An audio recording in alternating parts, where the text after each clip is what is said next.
A una conferencia de prensa para hablar del tema YPF. Lo que se sabe a esta hora, tal como ocurrió con Cristina en la causa vialidad, es que van a hacer una defensa política de la decisión que han tomado. En ningún caso hacerse cargo ni de la mala praxis, ni de los intereses que pudo haber habido alrededor de una decisión que hoy nos está costando un dolor de cabeza enorme a nosotros y a generaciones futuras, porque claro, no se va a hacer cargo nadie, más que todos nosotros, el Estado argentino, que somos los ciudadanos que lo integramos. Pero a mí me interesaría, para que entendamos el tema de YPF, del cual después vamos a dar algunas precisiones técnicas, entender el mecanismo, la matriz que llevó adelante el kirchnerismo, no solamente con YPF, con las empresas públicas, con la apropiación de los recursos, porque fíjense ustedes el hilo conductor que hay en algunos hechos de la historia reciente vinculadas con las empresas argentinas y Néstor Kirchner, Cristina Kirchner, Julio De Vido, Carlos Zanini. A ver si podemos pasar y dar vuelta a la página. Nosotros cuando nos preguntamos qué pasó con el grupo Eskenazi, el grupo Petersen, que se hace cargo, en ese momento entra como accionista de Repsol a pedido del gobierno de Néstor Kirchner, uno se preguntaba, pero el grupo Petersen tenía previamente posiciones vinculadas con los temas energéticos. No, al igual que Lázaro Báez. Fíjense que lo dijimos muchas veces, sobre todo cuando avanzamos sobre la causa vialidad que hoy tiene condenada Cristina Kirchner y otros, que Lázaro Báez era un simple empleado del Banco de Santa Cruz, un cajero de banco, que en mayo de 2003, conociendo ya a Néstor Kirchner, un poquito antes de que Néstor asuma en la Casa Rosada, le dice, vamos a crear una empresa llamada Austral Construcciones. ¿Tenía algún antecedente Austral Construcciones y Lázaro Báez en el tema constructivo? Ni una pala tenía, nada, cero, nula. Sin embargo, a pedido de Néstor Kirchner, crea, semanas antes de que Néstor llegue a la Casa Rosada, Austral Construcciones con el objetivo de, bueno, ya hemos visto, ¿no?, utilizar fondos públicos que entraban en una suerte de rueda en donde las obras no se hacían y volvía a los bolsillos de la política en ese momento del kirchnerismo. Lo mismo podemos pensar de otra empresa pública. Hablamos mucho ahora de YPF, pero ¿por qué no miramos Aerolíneas Argentinas?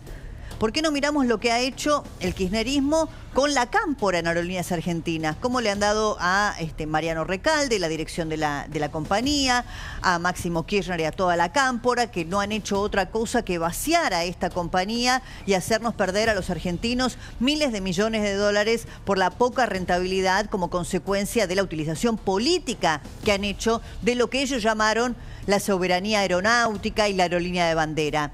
Ahora, si seguimos con esta misma lógica y este mismo mecanismo, vamos a encontrar el tema YPF. Porque Néstor Kirchner ya cuando crea Enarsa, ¿se acuerdan ustedes?, empieza a pensar en los temas energéticos y en la apropiación de estos recursos.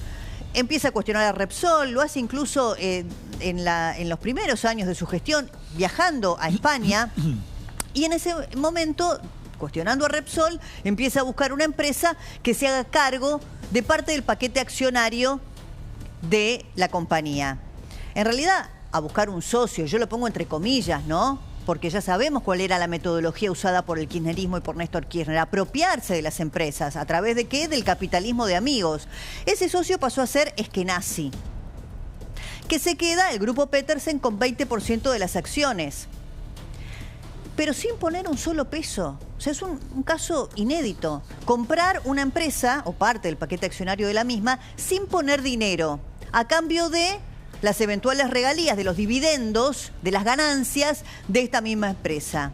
Incluso se contó mucho que durante el proceso de negociación, en el medio de la operación, lo que ocurrió fue que se retrasó, se pospuso el tema de las ganancias o de los dividendos de la compañía, con el único objetivo de que ya no fuera Repsol el que los capitalizara, sino el grupo Petersen. O sea, fíjense ustedes el manejo que tenía el kirchnerismo de los recursos, ¿no?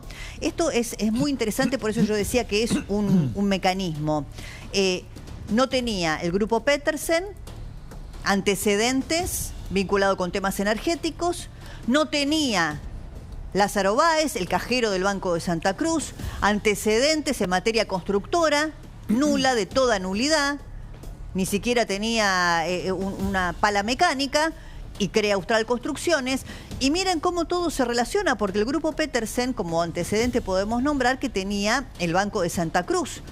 Miren que el Banco de Santa Cruz era precisamente en donde Lázaro Báez se desempeñaba como cajero. Y si pensamos en el rol del procurador del Tesoro en ese momento, un rol clave para que todas estas operaciones se pudieran hacer y que ahora nos traen todos estos dolores de cabeza a los argentinos, era Carlos Zanini, el secretario de Legal y Técnica de la Presidencia. Pero miren qué pasó cuando deja el poder en el 2015 el kirchnerismo. ¿A dónde fue Zanini a parar como premio Consuelo? Integraba parte del directorio del Banco de Santa Cruz. O sea, todo tiene una correlación como parte de un mecanismo, ¿no? Y a mí eso me parece muy interesante. Y después está el corazón de la denuncia. El corazón de la denuncia contra la compañía, que en realidad es lo que a todos nos va a costar como mínimo hasta el momento 16.000 millones de dólares, porque eso hay que agregarle intereses punitorios. Lo que cuestiona como eje central la denuncia contra la Argentina es el proceso de estatización en donde no se respetó el estatuto de la compañía. Y ese es el famoso video de Axel Kicillof, en donde se jacta del incumplimiento del mismo.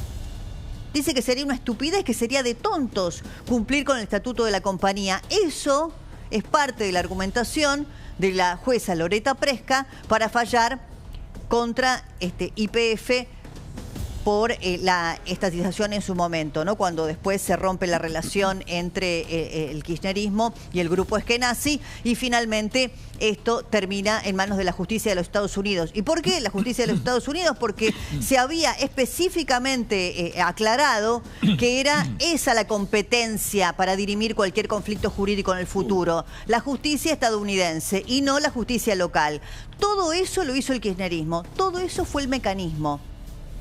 La apropiación de los recursos de las empresas del Estado, los recursos energéticos, pensemos en la creación de NARSA, pensemos en Aerolíneas Argentinas y cómo quedó en manos de la Cámpora, algo que todavía estamos pagando las consecuencias de una compañía que dio pérdidas durante tantas décadas, que ahora está intentando ser saneada, pero que fue tomada como botín político por la Cámpora, con Mariano Recalde, con Máximo Kirchner, por orden de Cristina Kirchner. Lo mismo hizo Néstor con Lázaro Báez, dándole a un cajero de banco, al que conocía de la provincia de Santa Cruz, Banco de Santa Cruz, que era propiedad del grupo Petersen, antes de que entre a comprar parte del paquete accionario de Repsol, sin ningún antecedente en materia constructora. Todo tiene un punto en común. Todo es parte del mecanismo, como esa miniserie, recuerdan ustedes, que describía una matriz de corrupción en Brasil. Bueno, ese ha sido el mecanismo. Esto solamente, yo elegí 3 casos, podríamos dar muchísimos más.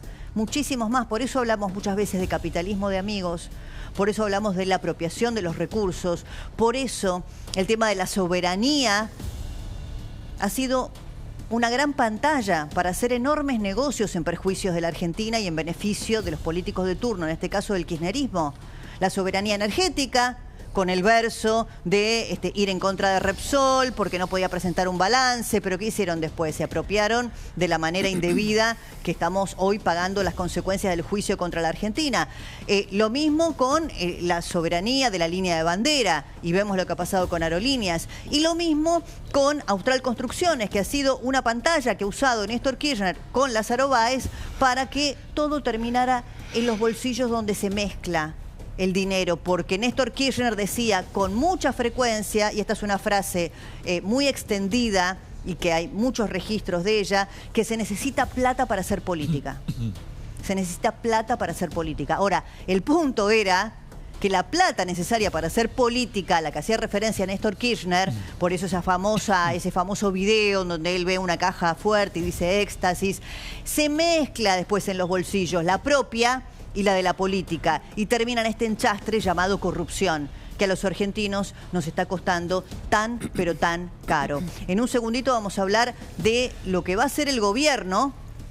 Tiene Carlos Servía información, también está con nosotros Luis Palma Cané, porque esto que parece una abstracción, ¿no? Porque en realidad va a pasar mucho tiempo, para que la Argentina va a apelar, va a haber estrategias jurídicas, no sale muy caro también en el mientras tanto, porque hay que pagarle a carísimos estudios de abogados para que defiendan nuestros intereses, y está muy bien hacerlo, es necesario, es imprescindible, pero esto nos cuesta una enormidad de plata. Y hoy, a las 6 de la tarde, el gobernador Axel Kicillof, de manera anticipatoria, ya en un tuit en la noche de ayer, hacía una respuesta política, dando argumentaciones de soberanía, de que en realidad fue el Congreso. Sí, fue el Congreso.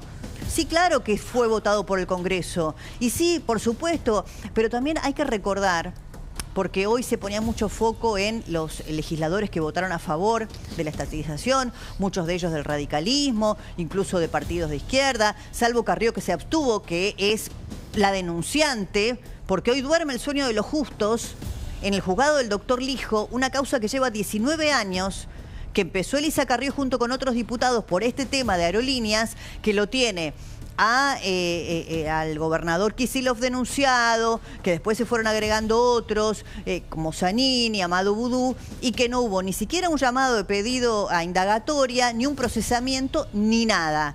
Ahora, sería interesante que esa causa avance o que el gobierno promueva de alguna manera que la justicia por lo menos haga que estos personajes que recién estuvimos viendo tengan que dar explicaciones también ante la justicia argentina. Claro, el hijo era el juez que proponía el gobierno de Javier Milei para la Corte, ¿no? Miren las paradojas.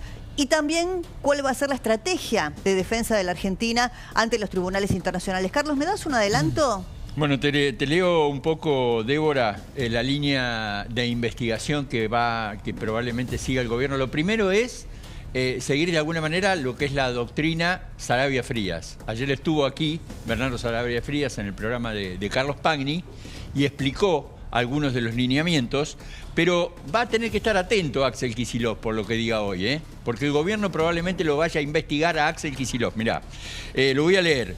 Investigar cómo adquiere el fondo Woodford Capital su derecho al reclamo en España por la venta de la deuda de Petersen Energía España y Petersen Energía Austria. Pues esto lo vamos a explicar bien. Investigar si hubo corrupción de los Kirchner en la adquisición del 25% de YPF y qué papel jugó el gobierno de Néstor Kirchner en esa operación.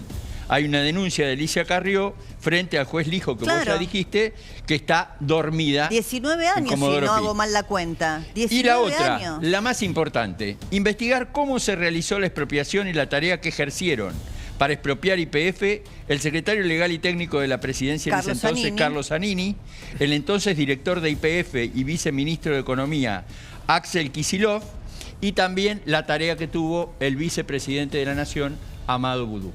Bueno, por eso te digo, mira, todos los personajes que acabas de nombrar, Kicillof, Zanini, Boudou, están en la causa. Y otra cosa más que te digo. Que Carrió llevó a los tribunales y que cayó en el juzgado del Hijo. Primero entraron Zanini y Kicillof, después se agregó Boudou, sí. Lo que no entiende el gobierno, y lo que no hizo el gobierno de Alberto Fernández investigar, o el kirchnerismo lo había empezado a investigar el macrismo, es por qué una deuda de 70, atención con este número, de 70 millones de dólares, que era la deuda que le compra el fondo Woodford Capital al grupo Eskenazi o a las empresas Petersen, que era una deuda caída, la compra, el Woodford Capital es como un fondo buitre, digamos, compra deuda, ¿sí? Bueno, ¿por qué esa deuda de 70 millones de dólares, Débora, se transforma hoy en 17 millones de dólares? Porque ahora ya son 17.000 millones, no son más 16.000, son 17.000 millones de dólares. 70% del fondo Woodford Capital y 30% del grupo Eskenazi. Bueno, en un ratito estamos con eso. Y Jan, teneme preparado lo que acaba de decir Kicillof, ¿sí? Como anticipo de lo que va a pasar a las 6 de la tarde. Pero me voy rápido con Abigail, que está con Vecinos Sin Luz. Avi. ¿Cómo estás, Débora? Muy buenas tardes. Estamos en Asamblea y Emilio Mitre. Los vecinos de aquí, comerciantes, se encuentran sin suministro eléctrico desde ayer a las 6:30 de la tarde, cuando explotó el transformador de aquí donde ustedes ven que están trabajando. Tenemos una camioneta de la empresa Edesur que se encuentra aquí tratando de arreglar este caos, ¿no? Porque hablamos de mucha pérdida, tanto de mercadería para los comerciantes, como también lo mal que la están pasando los vecinos, ¿no? Debido a la ola polar. funcionar. Y algo que vengo comentando en otras salidas, Débora, y que me parece importante destacar, es que esta situación atraviesan los vecinos tanto con ola de calor como con la ola polar. Es decir, es de un extremo al otro, realmente la están pasando muy mal. Aquí en esta intersección, que claramente es un lugar muy, pero muy transitado, está trabajando el personal de tránsito para justamente hacer circular a los vehículos. Pero mira, por ejemplo, acá tenemos esta heladería que se encuentra cerrada y que esto habla también de la pérdida económica que están atravesando estos comerciantes. Y después te podría hablar de la cuadra de los grupos electrógenos, porque cada uno de estos lugares tiene el grupo para poder funcionar, porque si no sería un día perdido. Pero también hablamos del otro lado, ¿no? De los vecinos que la están pasando realmente muy mal porque no encuentran forma de combatir el frío. A ver si puedo hablar acá con los chicos. A ver, chicos, ¿los molesto un segundo? Los vemos a ustedes funcionando. ¿Tienen grupo electrógeno? Sí, tenemos grupo electrógeno, sí. ¿A qué hora se fue la luz ayer? 18:30. Bien. ¿Les han dado algún tipo de respuesta o un estimativo de a qué hora vendría? Tipo 7, 8 de la noche. Bien. ¿Representó alguna pérdida en tu caso o no? ¿Lo pudiste llevar bien? No, ninguna, no. ¿Es una cuadra donde sucede esto habitualmente? Varias veces pasó, sí. Bien. Sí, imagino que hay hartazgo, ¿no? De los vecinos. Sí, no se puede trabajar. Claro. En tu caso vos tenés grupo electrógeno, pero hay muchos que no lo tienen. No, y hay muchos que no lo tenían. Acá lo tuvieron que apagar un rato también, Sí, ¿viste? sí. Así que recién lo acaban de prender, pero bueno, se complica. Bien. Gracias, muy amable. Bueno, vamos a seguir caminando, Débora. Y también vecinos que nos decían que tienen que calefaccionar sus hogares con las hornallas de la cocina. Y esto también habla del peligro, ¿no? Para calefaccionar un hogar haciendo esto, pero no les queda otra alternativa. Sí, Acá tenemos, todo bueno, cuando un hay supermercado faltante de gas y a conocido. veces las hornallas Sí. En estos días hay Claro. menos, entonces se apagan muchas veces, ¿no? Sin que uno lo advierta. Totalmente. Mira, acá tenemos otro grupo electrógeno funcionando. Hay varios comercios que tienen este sistema. Después, más adelante, tenemos otro. Y claro, y los vecinos reclamándoles a quienes están trabajando de que puedan recuperar justamente la luz de manera inmediata, ¿no? Porque se ha venido una ola polar que ha venido para quedarse, se podría decir. Los próximos días también van a ser muy duros y van a tener que lidiar con esto. Mira, acá yo sigo recorriendo los comercios que intentan funcionar de la manera que pueden. En este caso, este está cerrado. Muchos han cerrado a lo largo del día y realmente la situación se torna sumamente complicada. ¿Sos de acá de la cuadra? Bueno, no quiere hablar, lo entendemos, no pasa nada. Bueno, acá tenemos otro comercio que tiene la persiana baja, Débora. Mira, acá al lado, otro que no pudo abrir sus puertas.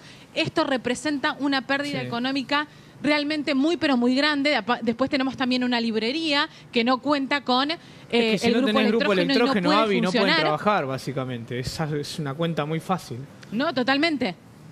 Claro, y estamos hablando de que esto sucedió ayer, es decir, va el segundo día consecutivo de pérdida económica. Claro. Exactamente, mira, yo estoy recorriendo toda esta cuadra, Jean, Débora, y tenemos la mayoría de los comercios completamente cerrados. Acá tenemos otro grupo electrógeno funcionando y vecinos que van de una vivienda a otra también buscando agua, que es lo principal, lo que necesitan también para salir adelante en el día, ¿no? Realmente se torna muy, pero muy difícil. Acá ya llegamos a la intersección de Cachimayo y hasta aquí es donde no hay luz. Después ya avanzamos Avi. un poco Sí. más y claro, como cambia la fase, ahí ya se recupera la luz.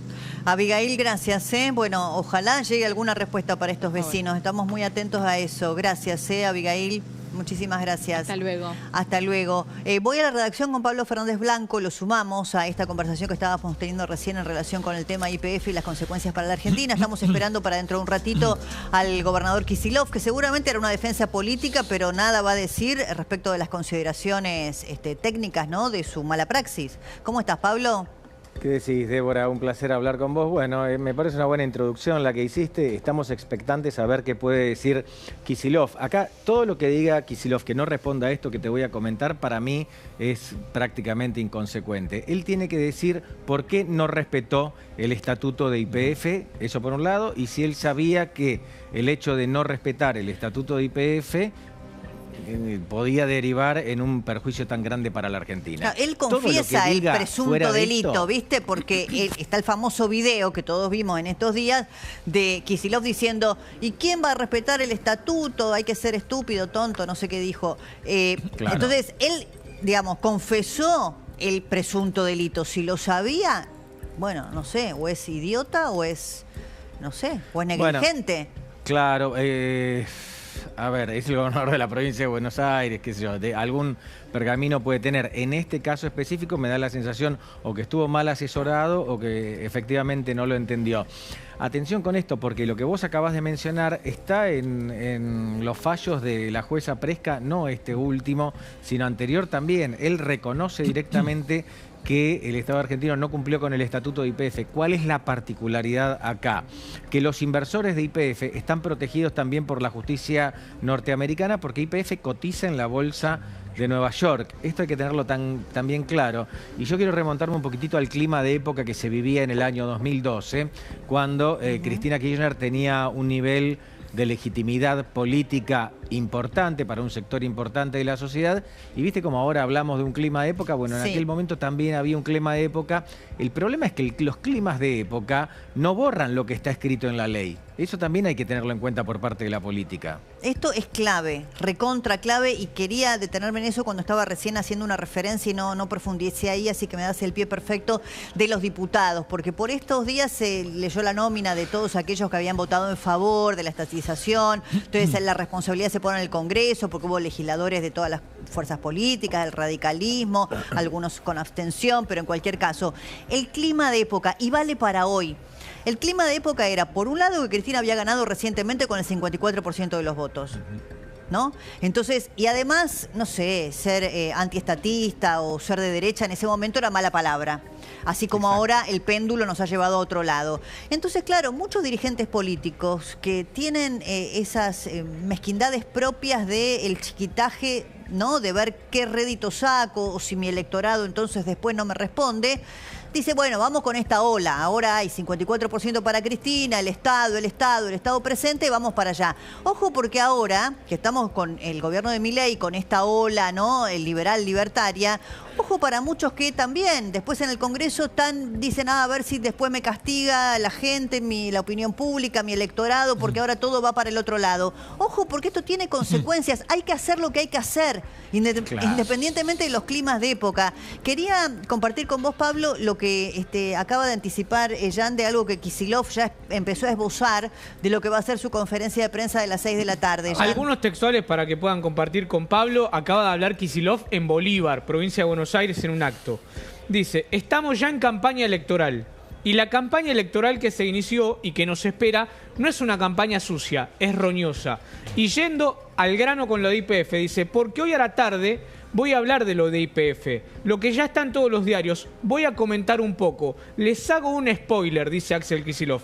Estamos discutiendo entre los que defienden el petróleo y la soberanía nacional y los vendepatria, los que quieren entregarle todo al extranjero. Esto acaba de decir Axel Kicillof en un acto en Bolívar, en la previa de su conferencia de prensa, que ahí ustedes ven la imagen en vivo, a las 6 de la tarde. Ahora, todo es relato, ¿viste, Pablo? Porque los vendepatria, la soberanía, otra vez con la soberanía, cuando quisieron, con lo de Vicentino se hablaban de la soberanía alimentaria, con la energía nos hicieron el mismo verso con Enarza, ahora...